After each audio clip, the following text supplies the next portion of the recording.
Hello, this is Wmpyr here to talk about a new name, a new name for the technique that I've already showed you guys. I call it now the diamond block. So what you're seeing right here, where I have a belt bag essentially, and there's two different grips, two different ways I'm holding the belt bag. Um, you can see the red line represents a stick. So I train with a stick, and uh, like on the bottom photo, it's two sticks, double sticks. It could be single stick, but you can see how it directly translates into holding the belt bag in the second photo, and as well as the first one where I'm holding it now like the top photo, holding it like a bicycle handlebar. Um, I'm calling it the diamond block. The reason being is because um, once again, I'm working on my third book, the B1 Escrima book. And by forcing myself to write this textbook, essentially, I get to notice things that sometimes things are not as clear, or they don't make sense, or um, something that I could be presenting better for you guys to understand, better for anyone to understand and interpret. So one of the things that I noticed this time around was originally, traditionally, this technique was taught to me in 1990, and it was called the force-to-force block, right? And that was a very, very specific technique. And like the top photo, you are supposed to hold the Escrima stick with both hands, and you block. You block this attack that's coming in. And then it actually took you into a disarm technique, which I just call the snaking disarm. It's quite a common technique.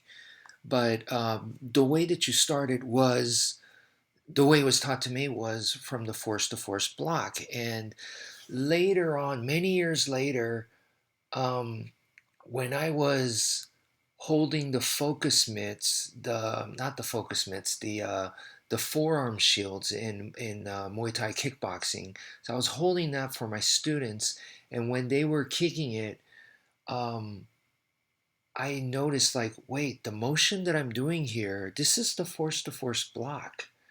And that was a big, huge game changer for me when I realized that. Because before I never realized it because I was the one doing the kicking. And other people were holding the focus mitts or the forearm shields for me. So I never really put two and two together. But then that moment where I was the one, and for my students I'm holding it. So it was the first time I opened a school and I'm teaching, and I was like, oh wow, this is the force to force block. So that connected the Filipino martial arts with my empty hand techniques, which before I had a really, really rough time doing that. The empty hand techniques were honestly, I'd rather just do Muay Thai kickboxing and Brazilian Jiu Jitsu. The Filipino martial arts empty hand techniques just didn't, they were just way too far behind. And if I went in using pure FMA, like in a cage fight, I would have gotten destroyed. I realized that right away. So I pretty much saved my Filipino martial arts only for weapons, and for empty hand, I was using, like I said, Thai boxing, Brazilian Jiu Jitsu, and it felt like a hypocrite. I didn't like that. And I was constantly trying to figure out how can I use my FMA for empty hand, because it was taught to me that way, that yes, in Filipino martial arts we do have empty hand techniques, and it should work. And here I was fighting boxers and wrestlers, and I was like, no way, man. There's absolutely no way. So I was just constantly trying to figure that out, right? And anyway, this force to force block was a huge game changer. Heaven 6 was also another game changer when I believe it or not, out of all the places, I went to a capoeira school, and there, the capoeira instructor, he gave me some instruction, and I went home, and it was just like, oh, this is a game changer. And I was like, now my Heaven 6, I could use it in full contact. Now I could use it in cage fighting. It drastically changed. So anyway, there were multiple things like that that were big game changers, in my martial arts journey. And anyway, the force to force block is one of them. It is perhaps, if I had to say out of everything, the most important, the most significant number one technique, if I had to teach you guys, was is the original is called the force to force block. And then I realized, when I was just on YouTube looking at other people doing FMA, and I thought to myself, everybody does force to force block. Everybody does it. They just don't realize it. It's not called that, but every time you hit stick with stick, I don't care if it's balintawak, I don't care if it's ilustrísimo, uh, largo mano, any of the Filipino styles, they all do it. When you hit stick to stick, that's force to force. Even if you're not holding the stick like a bicycle, like the original way that it was taught to me, what's force to force? You're going into the attack with your weapon into their weapon, so it's force to force. So everybody's doing it. When you do Heaven 6 partner drill, what are you doing? Well, it's force to force. It's a force to force block. Um, when you see people doing Heaven 6 as a partner drill, it's kind of like, who's attacking, who's defending. We really don't know. I mean, it's not even really thought of that way, because they're both doing the same thing. And it's not one person attacks, the other person defends. They're both doing the same thing, so it's kind of both. Anyway, that's force to force is what I'm trying to say. So when I realized that everybody's doing force to force block, then I was like, can I move away from this, the two-handed holding method? And the answer is yes, because I was already doing that. Sometimes you just don't have time to grab whatever it is you're going to use with both hands. You don't have time to do that. It's just one hand. And therefore, I was already doing that, and it was more natural to do it one-handed than with two hands. And then some of you have pointed out to me that when you are holding it with two hands, your hands get targeted, and yeah, it can happen, whether you're doing a two-handed grip or a one-handed grip, your hands can totally get targeted.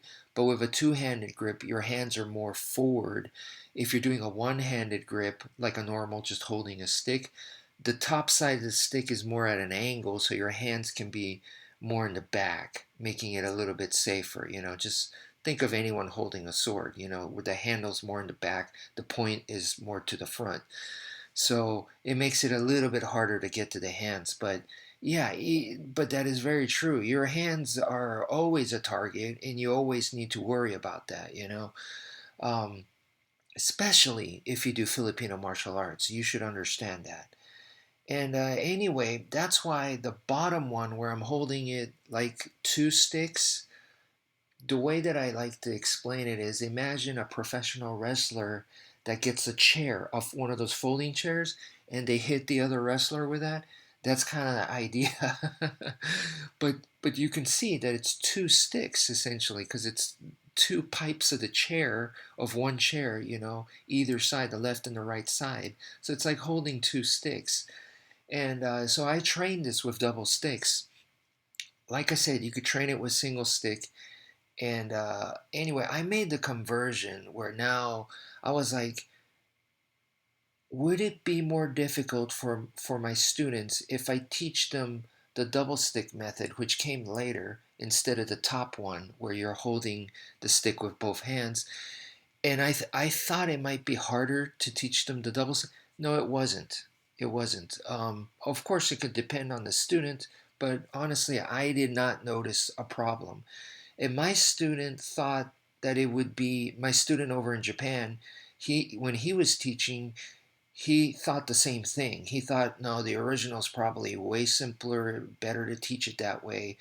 And he was like, no, you're right. They could pick it up, no problem. So we both came to the same agreement there. But anyway, the normal standard force to force block done in Filipino martial arts, like I said, 90% of the people constantly doing it. Um, the way that I do it for here, using the defense bag, but the way that we train it and the way that I actually teach this technique is done differently. It is different. So that's why I felt it necessary to come up with the name Diamond Block. Okay, so I call it the diamond block. And why diamond? Because, first of all, to me, it's precious like a diamond. It's the most precious thing that I can think of. Of all the techniques that I teach, this is number one. This is the one I would say has the highest probability to save your life if someone pulled a knife on you or someone came at you with a baseball bat or something like that. This is the number one technique, no matter who you are. This is what I recommend. Anyhow, so for that reason, diamond, but also the angles. When you're talking about like a diamond, think of the cards, right? You have club, a diamond, a heart, and a spade, right? So think of that diamond shape, which is a square tilted, right? Those four sides that make up that diamond, those are the angles you're going to be using. Just four angles to protect yourself, no matter what kind of attack it is. Those are the four that you're going to be using. Therefore, it seems to be a good name for this technique. Before, I came up with something called the diamond defense. And the diamond defense was very, very specific. It was using the defense bag, so like the belt bag that you're seeing there, using a specific bag, whether it's a purse or a belt bag or excuse me, an adventure style Indiana Jones type bag, whatever it was, that it was designed specifically for self-defense, not designed specifically for, but you chose it specifically for and you customized it for self-defense. And I've talked about what you should put inside it, and putting on keys and keychains and stuff on there to make it more effective. So those are the kinds of things. But anyway, using the defense bag with combined with the force to force block, the way that I teach the force to force block, not the way everybody does force to force block, but the way that I teach it, that equals the diamond defense. So it was like a whole program that I named, but it was confusing for some people. They were starting to get it mixed up. They thought it meant the actual diamond pattern and stuff like that, the actual techniques, and so I was like, okay, I'm getting people confused, so let me stop that, so I stopped and I just called it the force to force block. Now, like I said, the force to force block is the original technique, and now that when I'm writing the book and I'm explaining what the original technique is, and then now I'm explaining my version, I was like, yeah, it needs to have a different name because people are going to get confused. So I'll just call it the diamond block. I feel like that works. That's simple enough. And yeah, it kind of goes with the evolution of what I've been teaching you guys. So hopefully it's not too confusing if you have been watching my YouTube channel for years now, because some of you guys have. All right, so now the next thing is, how do we practice this? Because, I could show you how to build a defense bag, which I have. I've done videos where I explain that.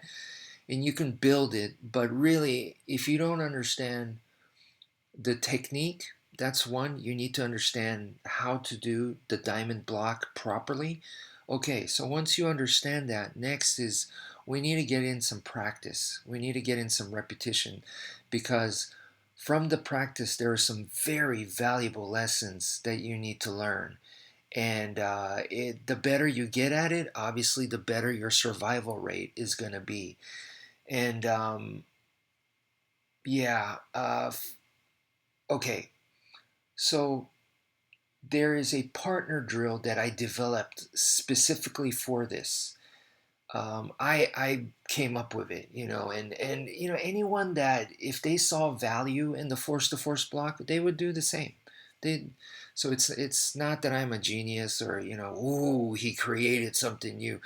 To me, it's just a logical progression.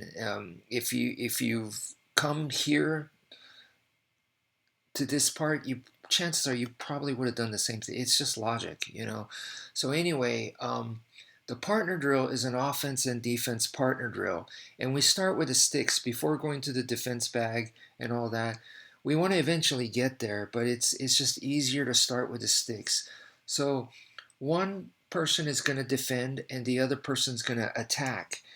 The person that's going to attack, the way that I like to teach it, will do the 5 angles of attack, which is something that I saw a long time ago from on a YouTube video. I'm pretty sure it was a YouTube video. It could have been an instructional video. I don't remember, but it was Professor Danny Dos Santos' 5 angles of attack. He taught us 5 angles of attack, and then he taught us 6 angles of attack. And if I'm not mistaken, his 5 angles of attack was Escrima. His 6 angles of attack was Kali, if I'm not mistaken. Kali was a little bit more old school, so it had like a eye poke in it, but it was six. It was a form of 6 moves, and then the 5 angles of attack was a form of 5 moves.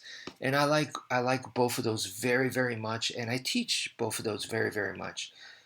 Me personally, I learned the 12 in modern Arnis. You learn the 12 angles of attack form. I still remember it to this day, but I'm sorry, I don't like it as much as what Professor Daniel Santo taught. So I stick with Professor Daniel Santo's form. I just like that better. So anyway, we do the 5 angles of attacks. The person attacking with single stick is going to do that, and the person defending, you like I said, you could defend with single stick. It might get a little confusing. That's why I like for the person defending to use double stick so that you clearly understand that you are defending there. You're defending with both sticks. The person attacking could have 2 sticks, one in each hand, but when they're attacking, they're only attacking with one stick, the stick side that's forward, usually the right arm. So anyway, that just makes it, I think, easier for the student to pick up, right? And the person that attacks is going to do the 5 angles of attack. They don't change the order. It's nice and predictable, keeps everything safe, and um, they go with a combo of 5. Just follow the form. And the key here is when you finish the 5, immediately the other person is now the attacker. So the person defending, you switch roles, and there should be no pause. Basically, it should immediately, the person defending defends number 1 attack, number 2, number 3, number 4, number 5. Now that person immediately goes into number 1, and now they're attacking 1, 2, 3, 4, 5. Now that person is immediately um, attacking. So you switch back and forth, and that part right there, after you finish attacking and now you got to immediately go to defense, that's the part that's a little bit combat realistic. So you want to train to where you don't have that gap. Beginners, of course, they'll do the 1, 2, 3, 4, 5, and then they wait and they're like, okay, now we switch, all right, and they're taking their time. Once you get better and better, I try to make my students lose that gap time. I shorten it. And if you're working with me, I'm going to remove that right away, and you're going to be on your toes. Of course, I'm not going to hurt you, but I'm going to make you be on your toes, and that makes it, like I said, a little bit more realistic. And that's what this should be about: is incrementally we're making it a little bit more realistic. a little bit more realistic over time, more realistic in a safe manner. So that's why it's way far superior than full contact sparring. But we can start to like put in power, which I define power as speed plus strength. So now you're putting in some more force. We could do that. You keep the attack the exact same order, so it's nice and predictable. But now put in some power. If you get too comfortable, you're like, this is easy. Then put in some power. And what this does is the person that is blocking, they have to constantly back up. So this is realistic footwork, realistic um, body positioning while you're defending. And that's what's going to save you in real life. That's what you want. And I don't care how good you are at Filipino martial arts, if you've developed the opposite, which most people I see on YouTube, online, whether it's Twitter, Instagram, most people I see doing Filipino martial arts, they're doing the opposite. They will hold their ground or they will go in forwards. And like I said, I don't care how good you are, that's a habit for you. You do that all the time. Guess what? In a real life situation, you trained yourself to do the wrong thing, the opposite thing. And in real life, you want to be as safe as possible. Safety should come first, especially in a real life situation where you may not even know what the hell's really happening. You're going, whoa, whoa, whoa, this guy's swinging at me. What the hell's going on? And you're trying to assess the situation there. Really? You're going to step in and you're going to get in close with a guy and get entangled with a guy, and then before you know it, his buddy comes in and jumps you. It's a bad idea, right? So um, anyway, I stand by what I teach here because this comes from decades of experimenting and discovery, and just trying to be honest and logical as best as I can be. I'm not saying that I'm the only one with the answer, but I definitely stand by my work. I am. Um I worked really hard on this. This is my life's work. But anyway, so yeah, if the drill gets too easy, try putting in some power. Now there's other ways to evolve this drill. This is the magnificent thing about this, is that this diamond block partner drill. What else can you do? Well, you can change the attack. So instead of doing the 5 angles of attack, you could do the 6 angles of attack. When you do the 6 angles of attack, make sure that you keep the same order to make it nice and predictable. But I'll tell you what, the other person doesn't know which one you're going to do. So you might do the 5 angles of attack or you might do the 6 angles of attack. They don't know until the number 1 is the same on both of them. But then from number 2 on, that's when they have to figure it out from there, because number 2 is different on each one. So 2, 3, 4, 5, and then of course the other one has 6. That's going to change. So therefore, you're going to be on your toes watching for that. And so if you guys are doing that now, where we're going to play this partner drill with using both forms. It has to be in that order, you know. So if you do the 5 angles of attack, it has to follow that same order. If you chose the 6 angles of attack, it has to be in that order. But I don't know which one you're going to choose, and you can switch. The first time you attack me, you do the 5 angles of attack. The second time you attack me, you might do the 6 angles of attack, or you might not. You might do the 5 angles of attack again. I don't know, and that's what makes it a little bit more combat realistic. Now, another thing you can do to make this more realistic is now we're going to switch in from doing the 5 angles of attack and 6 angles of attack. We're going to do 3 attacks. Okay, so the attacker will do 3 attacks, and you could have a sequence, make it nice and predictable, and say, I'm going to do a diagonal from right to bottom left, and then I'll do a left. In other words, I'm going to make an X, and then I'm going to stab. Now it's your turn. You do the same thing to me. Now you attack me with 3. So you're gonna make an X, 1 and 2, and then you're gonna stab. Now it's my turn. I do X, stab, X, and we switch back and forth, back and forth. You can do that. When you get more better with that, now you can make them random attacks. So I don't know what attacks you're gonna do. Any three, any three from within the angles of attack form. Okay, so it's not so crazy to where you're just gonna like throw the stick at me like a boomerang. Yeah, I wouldn't. We're not trying to hurt each other, so I wouldn't do that. Not quite yet. You can't. My student told me he started adding at one point with one of the people that he was training with.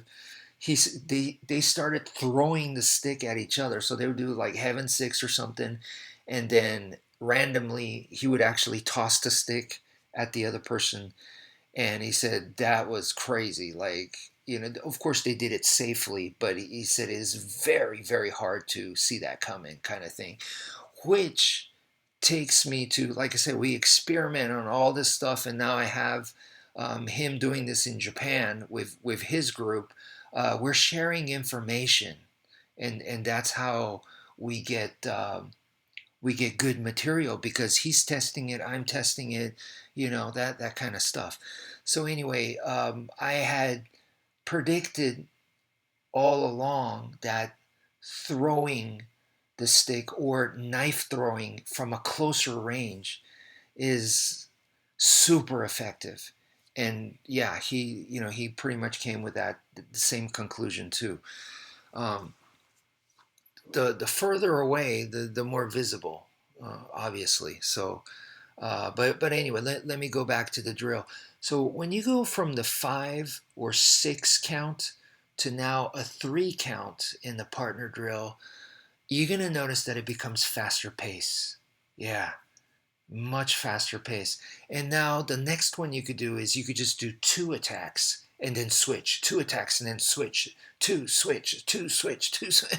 And when you do that, yeah, it's faster pace, and the gem is in the switching that makes your footwork. You're going into attack as they back up, as they're trying to get out of the way, and then now all of a sudden it's your turn. You got to start backing up. You got to be defending for your life, and now you're attacking. So that immediately going from defense to now, oh, it's my turn. I get a chance to counter. I get a chance to attack back.